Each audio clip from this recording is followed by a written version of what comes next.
couple of years ago, I made a video called the 6 inches in 6 months challenge. This is one of the more popular videos on my channel and it gets a lot of views. In the video, I'm talking about how I managed to actually grow my hair an inch a month, which I think is totally unnecessary. Nobody really needs to be able to do. But the thing there is that I actually didn't see any of that length because I broke my hair off. And someone in the comments asked me and they said, what broke your hair off? And so I linked them to a video that I made around that same time period and called What Broke My Hair Off, Moisture Overload. And in this video, I'm talking about how moisture overload caused my hair to break off. My hair broke off is because I had done moisture overload, over moisturized hair. Well, I was wrong.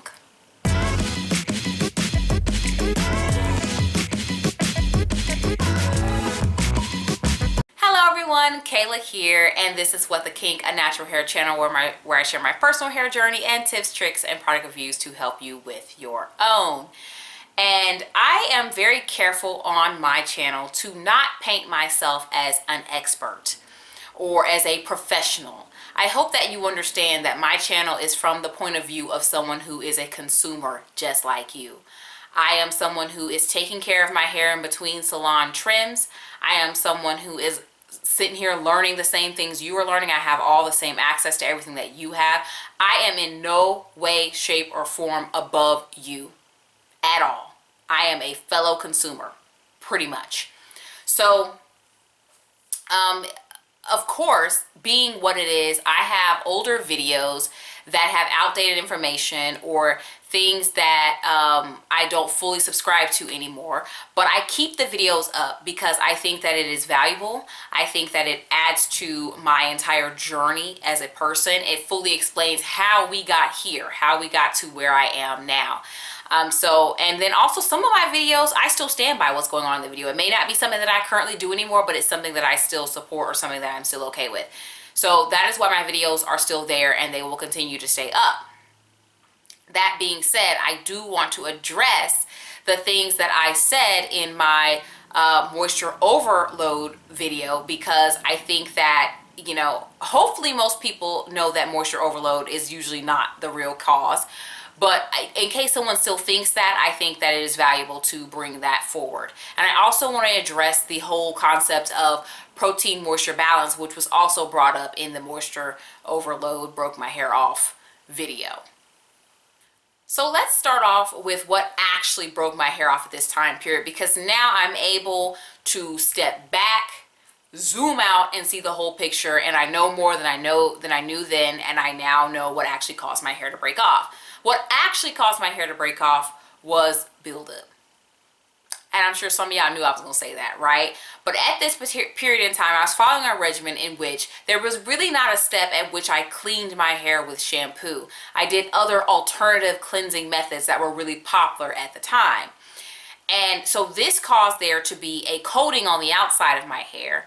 And then the hair underneath the coating was not receiving the moisture from the water. So my hair was beginning to dry out. So think dry hair, but it's sticky and gunky. Okay, so and the products that I used on my hair that were contributing to the buildup, I regularly did clay mask, which then turned to clay rinses at the time, and then I also was someone who did not use oil properly.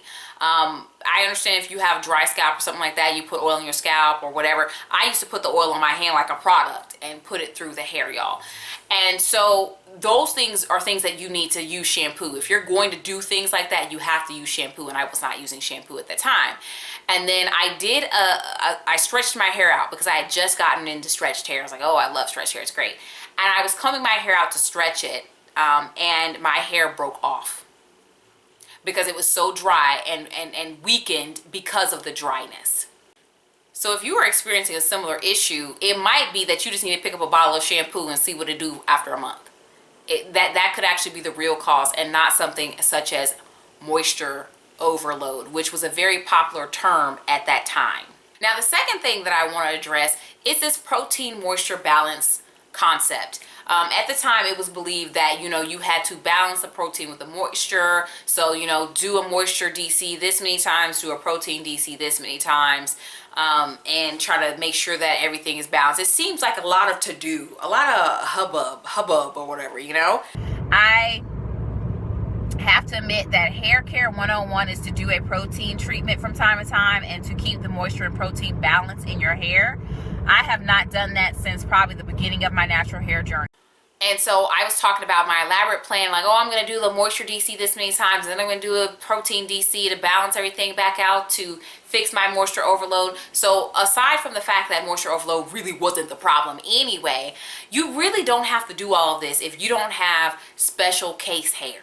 You know, I have what I would consider very boring hair, okay? My hair is not color treated. I do not straighten my hair. I do not even blow dry my hair. So there are no special treatments in which I would really need to get an extra amount of protein on my hair to help maintain it and keep it from breaking. In fact, I'm gonna jump out on a limb and say this, and this is something that I actually heard a licensed cosmetologist say, a hairstylist said this. She said the small amounts of protein in your regular day-to-day average natural hair products is probably enough for virgin, boring hair like mine. So if you are someone who is not like avoiding protein in your products, because I used to do that too. I used to have only moisture-based products. I no longer do that, y'all. I buy what I buy. Sometimes it has protein, sometimes it doesn't, and my hair is getting enough. It has been at least 2 to 3 years since I have sat and done a dedicated, like, I'm gonna get this moisture protein product and moisture and balance and all that kind of stuff. Have I used products that have protein in them? More recently, yes. Within the last year or two, yes. And it honestly hasn't made that big of a difference on my hair because I have hair that doesn't need an extra dose of protein. My hair is fine, okay? Now listen, if you have color treated hair, girl, you do what you need to do. If you got that hair where you straighten it and you do all these things with your hair, you styling it and you doing all this, you probably need more protein than me. But if you got that boring hair, you probably all right. Of course, being that this is a natural hair journey, I have other videos that address my journey as well. I'm gonna link a video over here in which someone asked me why my ends are full now in comparison to how they were when they were thin before, and so I made a video talking about it. And then there's gonna be another recommended video down here. Subscribe. I post videos every week, and I will talk to you in the next one.